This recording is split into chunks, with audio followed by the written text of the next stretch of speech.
Hello and welcome. I'm your host, Will. In 1987, the Teenage Mutant Ninja Turtles cartoon was a huge hit, not only in the US, but also in Japan. So much so that Japanese audiences got a special treat, a 2-episode OVA with a slight twist to the Turtles mythos. And in this video, we're gonna go over 8 differences in that OVA from the American cartoon. Let's dive into the facts.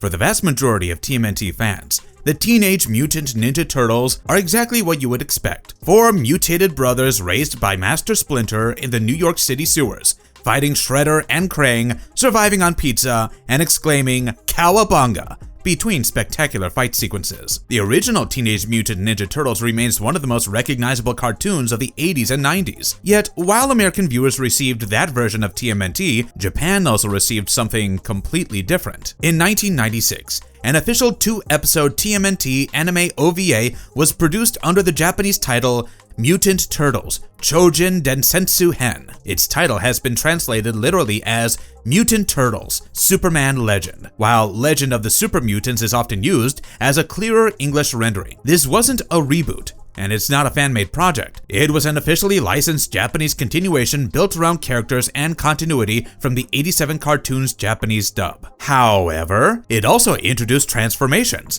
magical stones, demons, giant combination heroes, and toy-inspired armor that made it feel unlike almost any other version of TMNT. Let's explore 8 of the wildest way Japan's 1996 Chōjin Densetsu-hen OVA differs from the classic American cartoon. The OVA consisted of 2 roughly 25-minute episodes produced by B Media and Tsuburaya Productions. The first promoted the Supermutants toy line, while the second focused on the Metal Mutants toys. From ooze origins to mutastones, the biggest change between the American cartoon and Japan's Superman Legend OVA concerns where the Turtles' additional abilities come from. In the 87 cartoon, Leonardo, Raphael, Michelangelo, and Donatello began as ordinary turtles. Their exposure to mutagen caused them to grow into intelligent anthropomorphic beings. Splinter trained them in ninjutsu, allowing them to become experienced martial artists and defenders of New York City. Their extraordinary nature came from science fiction rather than destiny or magic. They weren't chosen by an ancient guardian.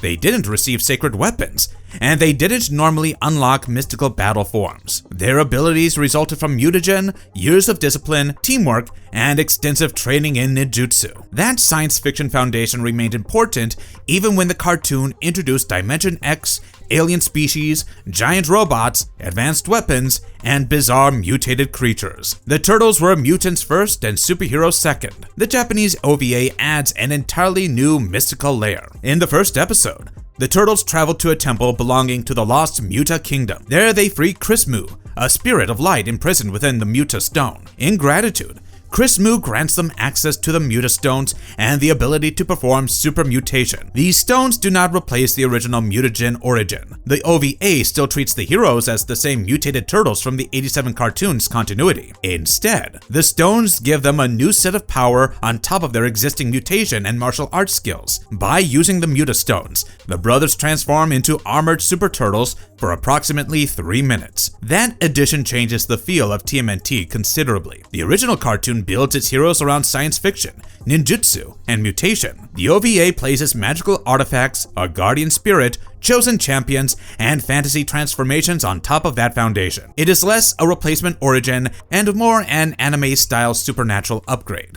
Super Turtles. If you're a fan of the original 87 cartoon, then you'll know that the TMNT were not normally structured around escalating transformation levels. Leonardo remained Leonardo, Raphael was still Raphael, and Michelangelo and Donatello did not regularly unlock new superpowered forms whenever a situation became serious. Oh sure, they gained different weapons, vehicles, disguises, gadgets, and pieces of advanced technology, but at the end of the day, they remained the same 4 Ninja Turtles using martial arts, teamwork, and equipment to save the world. The Japanese OVA throws that approach away almost immediately. Once the Turtles receive the Mutastones, they gain the ability to transform into the Super Turtles. Their bodies become taller and more humanoid, and they receive colorful armor, capes, and oversized weapons. Instead of looking like street-level ninjas, they resemble armored fantasy warriors or heroes from a 1990s transformation anime. The transformation sequences are presented with a dramatic visual language associated with magical girl programs, tokusatsu heroes, and Super Sentai teams. Each turtle receives a more elaborate appearance and a specialized weapon designed around his individual form. However, those powers come with a limitation. The Super Turtles can maintain their forms for only about 3 minutes. That rule brings the OVA even closer to Japanese transformation hero storytelling, where a powerful battle form often has a strict time limit. Their transformations were also directly connected with merchandising. The first OVA episode was designed around the Supermutants toy line. The second episode then introduced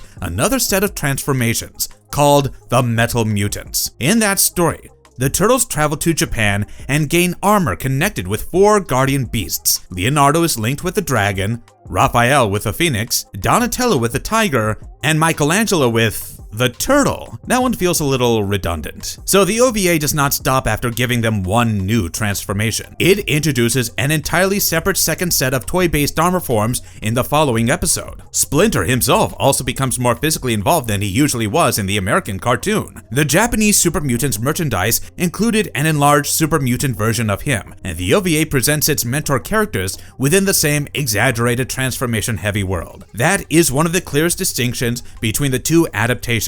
The American cartoon generally preserves a stable version of the Turtles. The Japanese OVA embraces multiple upgrade forms to make each confrontation feel larger and more dynamic.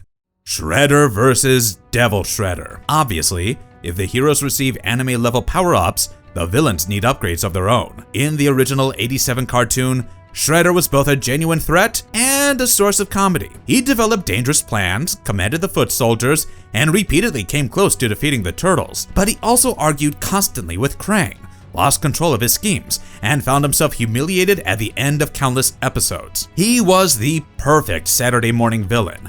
Dangerous enough to keep the story exciting, but entertaining and fallible enough that younger viewers knew the heroes would probably win. The Japanese OVA makes his threat much more visually extreme. Using the power of the Dark Mutastone and the evil spirit Dark Mu, Shredder can transform into Devil Shredder, and, at the height of the first episode, the gigantic Dark Devil Shredder. This form is not simply Shredder wearing a slightly different suit. He becomes a huge dragon-like demonic creature designed to function as the final opponent for the Super Turtles. Bebop and Rocksteady also receive enhanced super mutant forms, giving the villains their own transformation gimmick. The OVA therefore reframes the conflict as an escalating battle between opposing sets of power-upped warriors. However, it would be too broad to say that the OVA turns Shredder into a literal demon permanently. The transformation is a temporary empowered form created through the Dark Mutastone and Dark Mu's energy. His underlying identity and much of his personality still come from the comedic Shredder of the '87 animated continuity. So the difference isn't that Japan completely removed the humor from Shredder, it's that the OVA gives that familiar villain a visually overwhelming final boss form capable of matching the Turtles' new powers.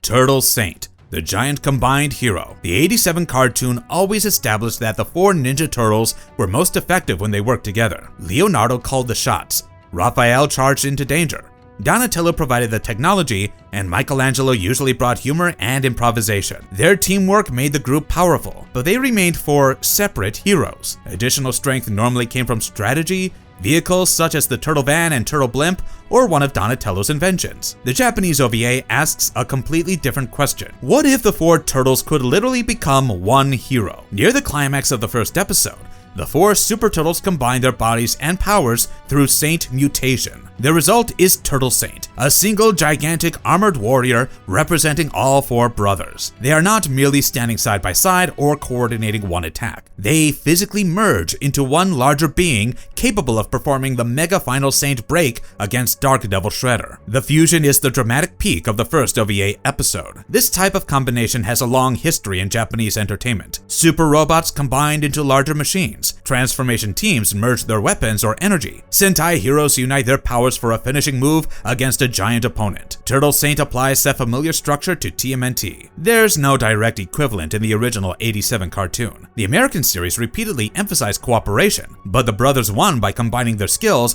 rather than combining their bodies. Turtle Saint is therefore one of the clearest demonstrations of the Japanese production filtering the Ninja Turtles through the visual traditions of super robots, tokusatsu, and team-based anime. The Japanese version embraces anime hero drama. Even if we removed every transformation, magical artifact, and original character, the greatest distinction between these two takes on the TMNT would still be how they feel. The original '87 cartoon was largely constructed in the mold of an American action comedy program for children. Its episodes were filled with pizza jokes, puns, slapstick, exaggerated villains, and direct appeals to the audience. Shredder and Krang would devise another over-the-top plan, the Turtles would stumble across it, exchange jokes, fight foot soldiers, and restore normality before the closing credits. The animation reflected that playful tone. The characters were colorful and rounded, facial expressions were broad, and the movement was often limited but energetic. The program became somewhat darker during its final Red Sky seasons, but comedy remained an essential part of its identity. Chōjin Densetsu-hen presents the same characters through the style of a Japanese direct-to-video action anime. It still contained jokes, exaggerated reactions, and recognizable TMNT comedy. However, its transformations, special attacks, and climactic battles are staged with greater visual ceremony. The characters announce attacks, dramatic music accompanies transformations, armor appears through flashes of energy, and the final battle is framed as a conflict between mythic opposing forces. The first episode even introduces spirits of light and darkness, sacred stones, an ancient kingdom, and a giant fusion warrior. The second moves the characters to Japan and introduces guardian beasts, a haunted family estate, and metal mutation armor. The OVA was not simply a Japanese translation of the American cartoon. Japan already had a dubbed version of the '87 show. Instead, the OVA was an additional production intended to promote locally marketed toys by presenting the familiar characters through popular Japanese superhero and anime conventions. It feels like a combination of direct-to-video anime, Super Sentai transformation action, super robot combination sequences, fantasy adventure, and an extended toy commercial. One version is a comedy-driven science fiction cartoon about ninja brothers living in a sewer. The other gives those same characters magical transformations, guardian spirits, combination attacks, and giant demonic enemies. Astonishingly, they are still recognizably connected to the same TMNT continuity. 10 seasons of television versus 2 OVA episodes. One of the greatest differences between these two TMNT productions can be explained with one simple comparison. One had almost a decade to tell stories, the other had approximately 50 minutes. The original TMNT cartoon ran from December 1987 until November 1996. It produced 10 seasons and 193 episodes. The program also passed through several distinct eras. Its early years leaned heavily into independent stories, bizarre mutants, comedy, pizza jokes, and plots that usually return the characters to the familiar status quo. The final 3 seasons adopted the darker Red Sky appearance and introduced more serious threats, continuing storylines, physical mutations, and a somewhat more dramatic tone. Because the series lasted so long, it could develop a large supporting cast, revisit villains, introduce alternate dimensions, produce holiday episodes, experiment with different genres, and spend entire stories on comparatively minor characters. Chōjin Densetsu-hen had nothing approaching that amount of time. It consisted of only 2 direct-to-video episodes released in Japan in 1996. The first was built around the Supermutants toys, the second was built around the Metal Mutants line. The format had a major effect on the storytelling. The OVA needed to introduce a new mythology, transformation devices, powered-up heroes, powered-up villains, finishing moves, and merchandise within a very limited runtime. As a result, it moves quickly from one idea to the next. It cannot slowly introduce Chrismu, introduce the Muta Kingdom over an entire season, or give each turtle a long personal storyline about adapting to their powers. Its primary purpose is to present the new forms in action. The OVA therefore plays less like a fully developed alternate television continuity and more like a pair of extravagant what-if adventures attached to the Japanese version of the '87 cartoon. What would TMNT look like as a transformation anime? These 2 episodes provide the answer. The original series' total of 193 episodes and the OVA's 2-episode format are well documented.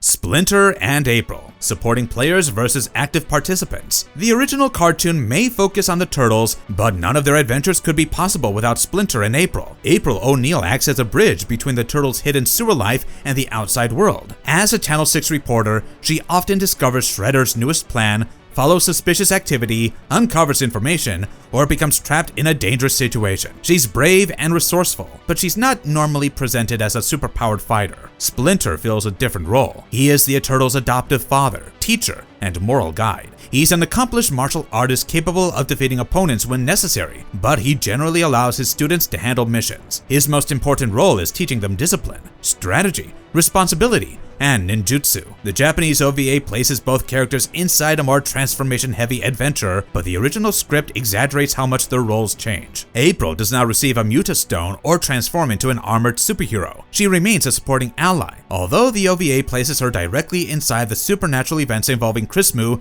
the Muta Kingdom, and the journey to Japan. She's more than a passive recipient of events, but she doesn't gain a combat form comparable to the Turtles. Splinter also remains a mentor and martial arts master. The Japanese merchandise and related Supermutants material expanded the idea of transformed supporting characters, but the two OVA episodes still center their major super and metal mutations on the four Turtles. The second episode makes both April and Splinter active participants in the journey to Japan, where they assist Kinzo Hattori and become involved in the search for the tablet of the 7 elements. That is the more accurate difference. The American series usually keeps April and Splinter within established support roles. The OVA places them inside a compact fantasy quest where nearly every major character is connected to magical stones, ancient spirits, guardian beasts, or transformation technology. But the program does not simply hand equivalent superhero forms to everyone. One of the hardest TMNT cartoons to watch officially. Believe it or not, the final difference has nothing to do with the story. It concerns whether viewers can easily watch the two productions through authorized releases. The original 1987 series never truly disappeared. It received extensive home video releases and has continued to circulate through television, digital platforms, and official online channels. The official TMNT YouTube channel has even presented episodes and full season marathons from the series. Chōjin Densetsu-hen is a very different case. The two episodes were released on VHS in Japan in 1996 and were not officially distributed internationally. No widely available official English dub was produced. The OVA also did not receive the kind of internationally accessible DVD, Blu-ray, or streaming release given to the better-known TMNT cartoons. As a result, international fans have primarily encountered it through imported VHS recordings, fan subtitled copies, unofficial uploads, screenshots, and websites documenting obscure TMNT history. However, it shouldn't be described as completely lost media. Copies survive. Both episodes are known.